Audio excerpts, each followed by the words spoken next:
Today was the day Pokemon Brick Bronze, a game made by T. Brad M. and Lando64000 as well as a bunch of other developers, was released.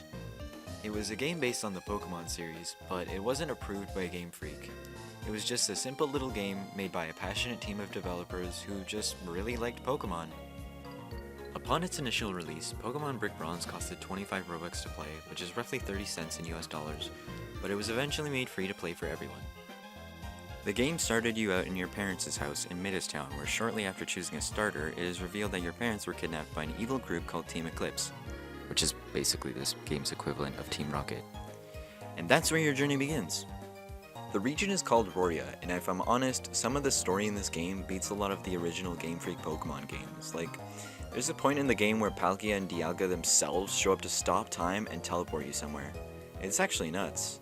Not just the story either, but the amount of effort put into the game was tremendous. It had built-in PvP, shiny Pokemon, Z-moves, Mega Evolutions, the daycare, a Safari Zone.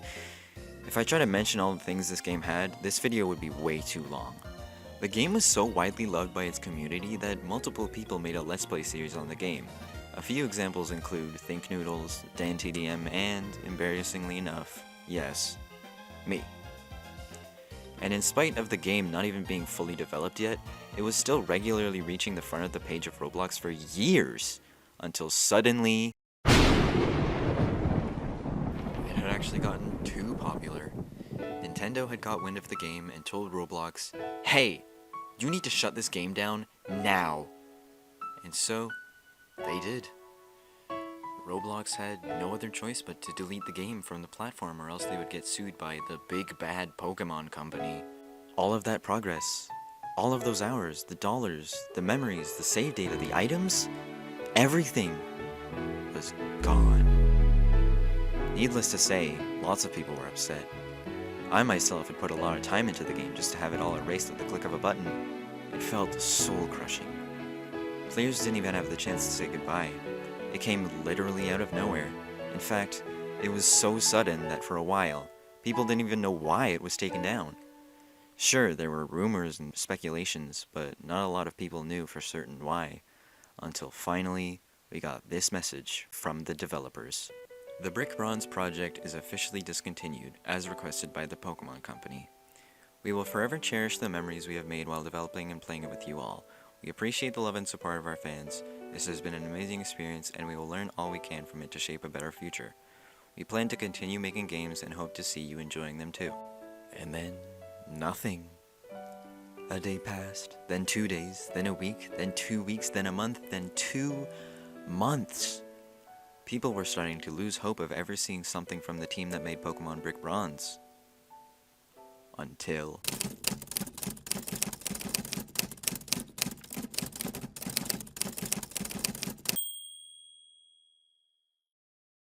"8 whole months after Pokemon Brick Bronze was deleted, we received this.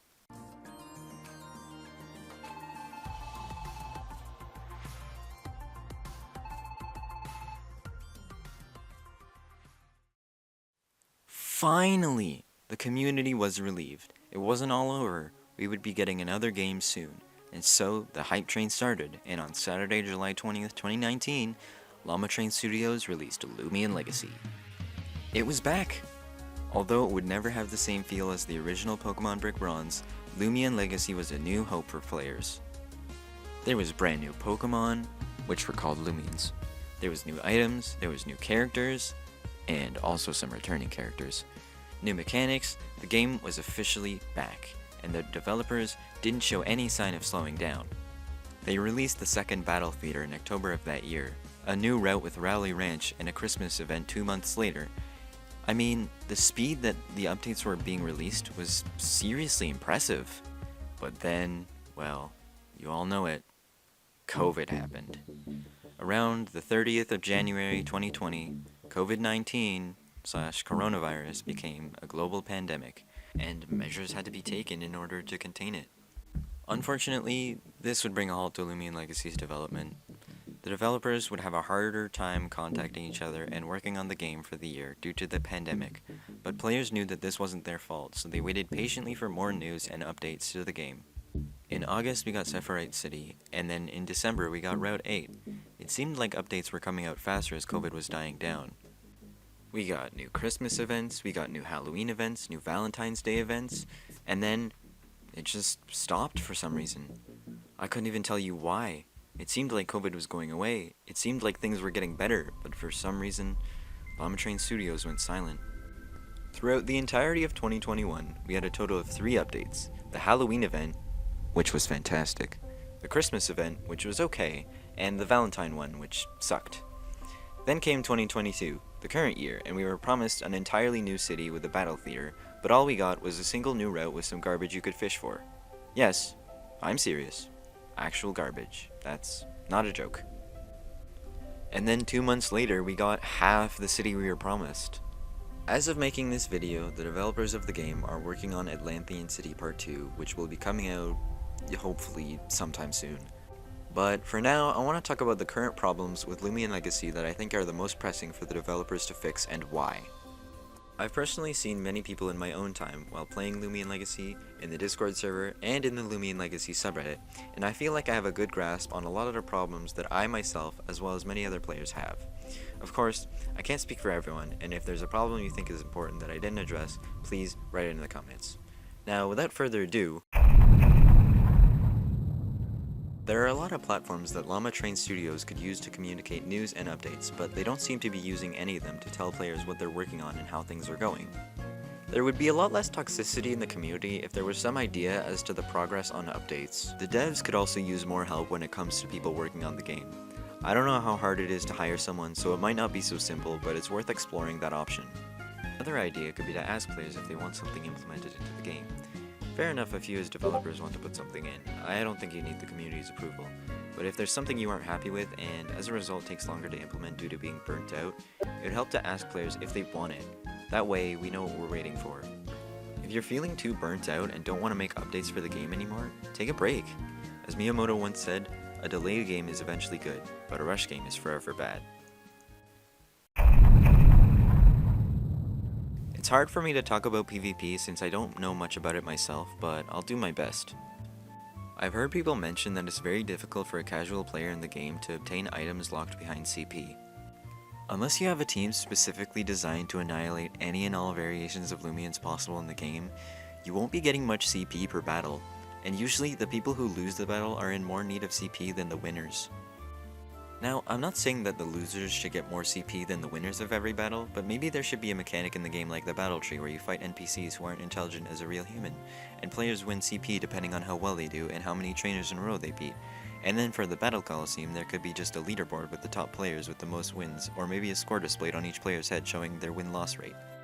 I'm aware that it's difficult to just suddenly change all these mechanics that have been in the game ever since before Brick Bronze got taken down, but I've seen players complain about these problems for a long time, and I think the only people that like these mechanics are the die-hard PvP players who spend hours making the best team ever made just so they can cheese the game and beat any player. Also, while on the topic of PvP, I've seen people complain about how difficult it is to create a PvP team. Gummies are fairly difficult to obtain, and I know from experience that TP training takes a very long time, so it could help to make them more easily accessible. I've seen a lot of people complain about replayability. A lot of players find it exceedingly boring to just hunt for Gleaming Loomian number 472. Now, I've heard that this is something you're working on, which is great, but maybe make it a little bit more of a priority if possible because it seems like people are kinda desperate for it. Know the solution you're coming up with, if any? Another result of not communicating with the players. But I've seen a few examples people have suggested to make the game more engaging, and I'll link whatever I find in the description. One example I saw was a system like the Poké-Radar from Diamond Pearl Platinum where you could chain hunt Loomians like in that game. Also, I think the mastery helps the game feel more replayable. It gives the player something to do besides beating the main story of the game, and it's mostly done well other than a few minor details. First of all, I think a few of the mastery challenges are a bit unfair. Skilava's mastery requires you to get critical hits, but it doesn't learn a move that has an increased critical hit chance until it evolves into Eruptidon at level 38, and considering the fact that Skilava is a common Loomian, this seems like an odd choice. One of the main big problems that every event shares is grinding. It takes way too long to gather the right materials that you want in order to buy something in the event themed shop, like the gift exchange minigame for example. It's very tedious to have to redo a game over and over and over again and not get a high amount of cookies, especially when the event is a limited time, so you feel like you have to do it or else you'll miss out. Also, we don't need huge events for every holiday. Back in Brick Bronze, we only had a new skin for every Pokemon each holiday, and honestly that was enough. This doesn't in any way mean that you should remove the big maps you've made for previous updates, but rather, don't spend an absurd amount of time making a new map for something like, I don't know, the Cosmere event for example. Just keep in mind that we appreciate the huge holiday updates you guys make, but you don't need to make them so big and put so much work into them. Finally, to end on a positive note, I'll talk about a few things me and some other players liked about the game. The Rainbow Vari event, the rework specifically, definitely not the original one that got removed. It was a lot more engaging to find different trainers around the map and fight them to gain different colored tufts of fur, so please include a similar mechanic again for future events. It was really fun. I'm glad you reworked that event because it's not fair when other players can steal an event Loomian giving you no chance to obtain it. Maybe more trade-locked Loomians in the future could be a good idea for events. Personally, I really liked every single Halloween event you've made. Somehow, you've nailed the Halloween events every year, and I'm pretty blown away with the amount of quality put into them, and I especially like them because Halloween is my personal favorite holiday. I also want to reinforce the fact that the mastery mechanic is a really interesting idea that I really like a lot. It seems original, and I don't know it from any other Pokemon games, other than Legends Arceus, but that came out way after it. I did mention some of it being tedious, but that's a very small portion, and most of it is fun.